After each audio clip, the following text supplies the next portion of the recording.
What's going on, world? Welcome back to Money Moves episode 13. And of course, there is always millions and billions of dollars flowing in the world of technology. So let's find out where the millions and billions of dollars have flown to. But before we begin, do me a favor, like the video, subscribe, and let's dive in.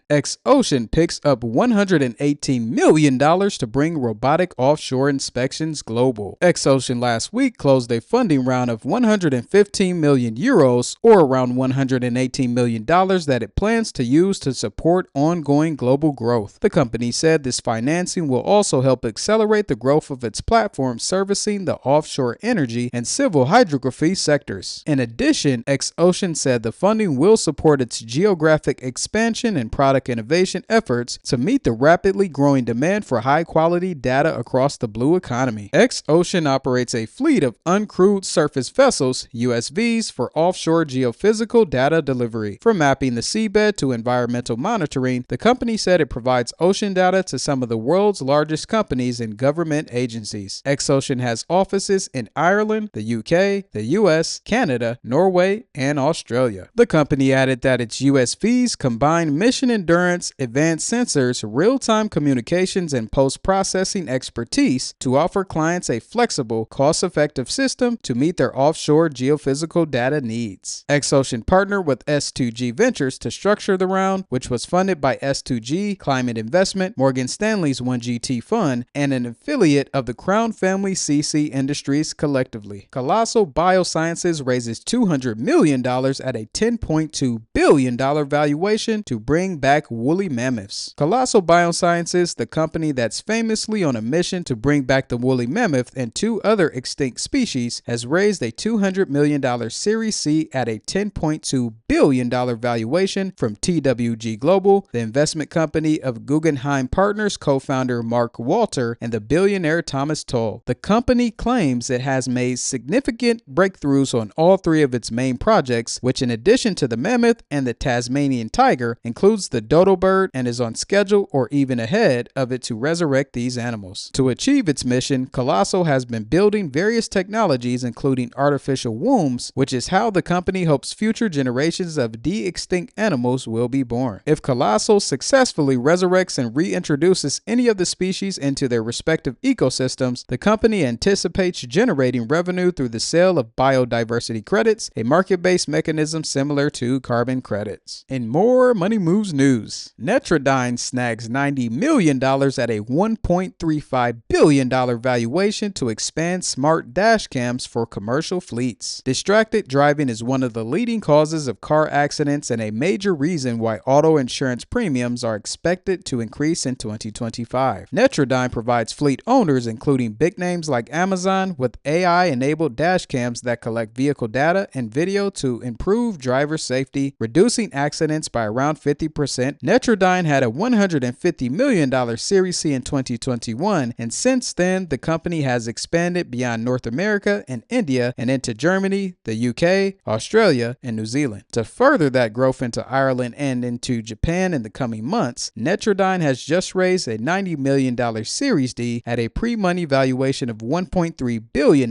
led by Point72 Private Investments with participation from Qualcomm Ventures and Pavilion Capital. Aside from the global expansion, the fresh capital will go towards improving the product and enhancing go-to-market investments. Netrodyne's customers span fleets operating in online retail, food and beverage, oil and gas, utilities, construction, and more. The startup provides two main products. The first is a quad view dash cam that collects footage from road-facing, driver-facing, and two side window cameras, all in one easy-to-install device. This captures driver behavior, reduces blind spots, and produces evidence in case of an accident. The second is a dual view camera which faces both the road and the driver. Synthesia snaps up $180 million at a $2.1 billion valuation for its B2B AI video platform. Synthesia, a London startup building products around highly realistic AI avatar technology, says it's a big hit with enterprises, with some 60,000 of them tapping the tech to build avatar-based videos from text documents, as well as for sales and marketing, training, and more. Synthesia confirmed that it has closed a funding round of $180 million, a Series D that catapults the company's valuation to $2.1 billion. NEA is leading the round with participation from new investors, WIL, World Innovation Lab, Atlassian Ventures, PSP Growth, plus previous backers GV and MMC Ventures. The startup plans to use the funding for hiring, particularly to expand in Asia Pacific. The bulk of Synthesia's business today is in Europe and North America, and to continue involving its products. Synthesia is not immune to the product's race. It's been building a 2.0 version of its platform for a while now and has already released a number of related features, including its own take on personal avatars that users can make with a laptop camera or phone that feature emotions, a Chrome extension that builds basic videos based on screen data, and its own version of an AI video assistant that can convert documents into videos, multi-language options, and collaboration features for people to edit a video simultaneously. Capra Robotics raises $11.6 million to expand distributor and integrator partnerships. Capra Robotics announced that it has obtained 11.3 million euros, around $11.6 million in seed funding. The investment will go towards furthering accelerating Capra Robotics' growth trajectory, fueling both growth and global expansion. Since it launched its initial product in 2023, Capra said it has been gaining momentum with its material handling system that bridges the gap between indoor and outdoor logistics operations. Its customers include Lockheed Martin, Robert Bosch, ZF Friedrichshafen, the U.S. Air Force, and Deutsche Telekom. Capra said its versatile schematics, suitable for both indoor and outdoor applications, set it apart from other autonomous mobile robot AMR developers. The company added that its patented wheel frame enables it to solve automation needs across several industries. In particular, Capra is targeting logistics, inspection, and maintenance. In logistics, the company said it can bridge the gap between indoor and outdoor logistics. In inspection, the company is addressing critical challenges in perimeter control and substation inspection, providing robust systems for industries striving for optimal security. In maintenance, Capra said it offers smart robots to help industries reduce emissions, minimize waste, and create safer working conditions. Capra said the investment will give way to faster entry into new geographical markets and boost its workforce within sales, service, and support, predominantly in Europe and North America. The round features global backers with experience, Supernova Invest and Promus Ventures as leads, as well as Summitir and EIFO, Denmark's export and investment fund, as followers. In our next Money Moves news, let's talk about space. Stoke Space announces $260 million in new investment. Stoke Space, the rocket company building the world's first 100% reusable medium-lift rocket, announced that it has raised $260 million in a new Series C investment to drive continued growth and innovation. This investment more than doubles the company's total funding, bringing it to $480 million. The funding round involves new and existing investors, including Breakthrough Energy Ventures, Glade Brook Capital Partners, Industrious Ventures, Leitmotiv, Point72 Ventures, 776, the University of Michigan, Woven Capital, and Y Combinator, among others. The funding round comes just weeks after the company's successful vertical test firing of its first stage Zenith engine on its new state-of-the-art test stand in Moses Lake, Washington. With Zenith, Stoke became one of the only two entities globally to successfully develop and test a full flow stage combustion engine, the type of rocket engine with its highest possible efficiency. Stoke has also pioneered the world's first actively cooled metallic reentry heat shield, which is integrated into its high-efficiency upper stage engine and enables full and rapid reuse. Stoke intends to use the new funding to complete construction at the historic Launch Complex 14 at Cape Canaveral Space Force Station in Florida, which has been allocated by the United States Space Force for dedicated use by Stoke's Nova launch vehicle. The funds will also be used to finalize the development of Nova and for enhancements to Stoke's private test facility and manufacturing headquarters. EV startups Harbinger's obsession with simplicity fuels $100 million Series B. The reward of $100 million Series B, co-led by early Tesla investor Capricorn Investment Group and Letmoff, a new U.S. fund and co-founded by the former M&A head of Volkswagen, is also joining the round with Tiger Global, mobility venture firm Maniv, both of which were existing investors. Founded in 2022 by a group of former Canoo and QuantumScape employees, Harbinger set out to make a modular all-electric chassis for medium-duty trucks. Harris said focusing on one product has not only allowed his startup to survive, it's also helping make the product better. As an example, Harris pointed to the battery packs that power Harbinger's chassis Instead of packaging them in stamped steel, which needs to be welded together, Harbinger invested in a 6,500-ton press that uses high pressures to die cast the entire closure. Investments like this have allowed Harbinger to make its chassis more affordable from the outset instead of relying on massive scale to reach attractive unit economics. Loft Orbital lands a fresh $170 million after logging over $500 million of bookings. Space infrastructure company Loft Orbital has raised $170 million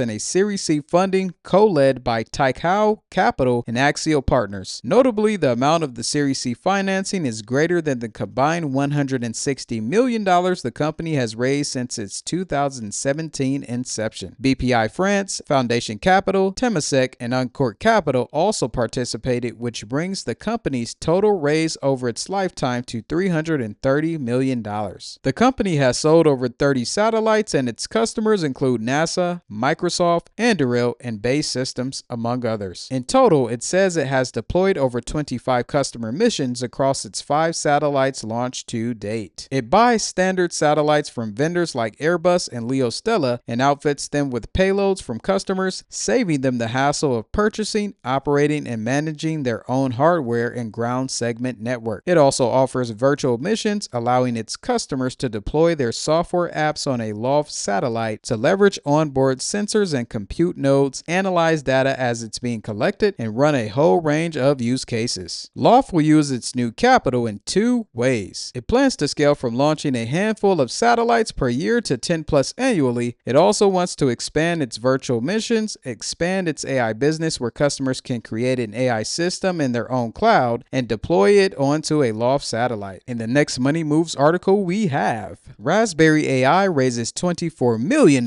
from A16Z to accelerate fashion design. Raspberry AI, a startup founded 2 years ago, is one of the technological solutions that helps expedite product development by allowing designers to visualize and iterate their ideas nearly instantly with its text-to-image platform. Raspberry's founder, Cheryl Liu, who was a private equity analyst at KKR, focused on retail before working for Amazon and DoorDash, spotted an opportunity to apply generative AI to fashion design right after image models like OpenAI's DALL-E and Stability AI's Stable Diffusion became available in late 2022. With Raspberry, designers can turn sketches into photorealistic images just as they would appear on the brand's website. Those images can help brands decide if they want to manufacture the product, according to Liu. The product quickly became popular with brands. Today, Raspberry counts 70 customers, including fashion houses like athletic brand Under Armour, Gruppo Teddy, an Italian manufacturer with 8,840 stores across 39 countries, and luxury designer MCM worldwide. Such fast growth has helped Raspberry raise a $24 million Series A led by Andreessen Horowitz, with participation from existing investors Greycroft, Correlation Ventures, and MVP Ventures. While Liu acknowledged that Raspberry competes with other AI image generators like Midjourney, DALL-E, Adobe Firefly, a key reason why professional designers choose her company's product is its ability to understand and accurately interpret industry-specific terminology. Raspberry will use the funding to hire engineering, sales, and marketing professionals and expand into home, furniture, and cosmetic product design. AWS pledges to spend $5 billion in Mexico and launches new Mexico server region. Amazon Web Services, Amazon's cloud computing division, said it plans to invest $5 billion